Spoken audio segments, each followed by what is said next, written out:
Reza Pahlavi is the exiled crown prince, and he joins us now. Reza, great to have you on the program this morning. Good morning. You're seeing this ramping up of terrorism. It's across Europe. It's in the oceans in the Middle East. What do you make of Iran and their actions in the wake of this war in Israel? This regime has pretty much mastered proxy wars, and particularly emboldened and encouraged when appeasement becomes an element that gives them more reason to push the envelope. We shouldn't be therefore surprised to see that these are the kind of acts that the regime will take advantage of to try to get as much credit as possible without, at the same time, assuming the responsibility and bear the consequences of it.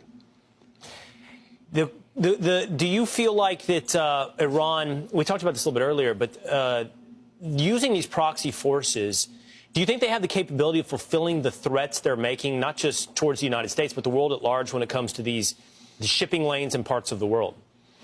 Well, as we can plainly see, they have to some extent been able to disrupt. I don't know how much firepower you mean by implying in your question, and it also depends on how much more backing they'll get from their key allies that support them. But having said that, we should not just look at the surface and appearance of what this regime does. We have to understand that a lot of it is out of weakness and despair at home. Why? Because they have lost the Iranian nation completely.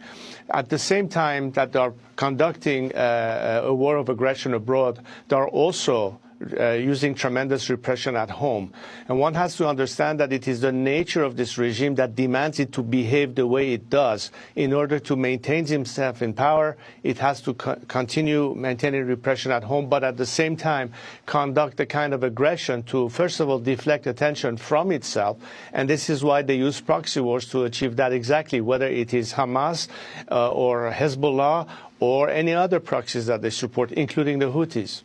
You know, Prince, there's been conversation recently that, say there were an election in the West Bank, that Palestinians living in the West Bank would actually vote for Hamas, pointing out that a lot of what you're seeing take place is popular, at least among the population there in the West Bank and Gaza. You brought up what's happening in Iran and the attitude of the public in Iran.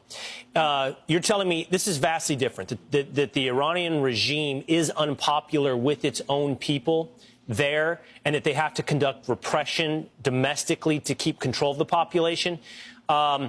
It begs the question, at some point, what will the population do if this regime remains so unpopular? Well, you know, it's a matter of time. We have seen the end of totalitarian regimes or dictatorial regime or fascist regime or racist regime. At some point, it's bound to happen. We saw it in the case of South Africa. We've seen the collapse of the Soviet Union. I don't see there is any difference in terms of the fate of this regime. The question always has been, at what cost? How much opportunity cost to a nation in order to ultimately liberate itself? But here's the more important issue.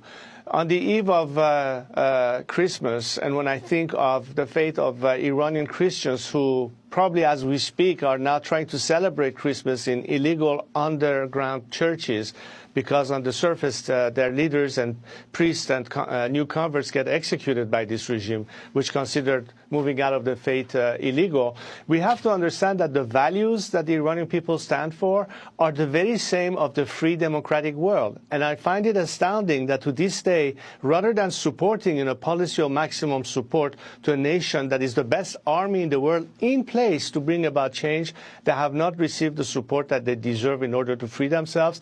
Instead, we are wasting time trying to negotiate with a regime that takes hostages, accepts bribes, and takes advantage of weaknesses when it comes to putting maximum pressure on them, as opposed to, for instance, unlisting the Houthis as a terrorist organization and only emboldening those who are trying to take advantage of it against the Western interests. All right, exiled Crown Prince Reza Pahlavi, we appreciate you being with us this morning and speaking on this issue. Thank you. And Merry Christmas to you all, and Happy Holidays, and a shout out to my fellow Iranians, particularly Christians in Iran and outside the world. Merry Christmas.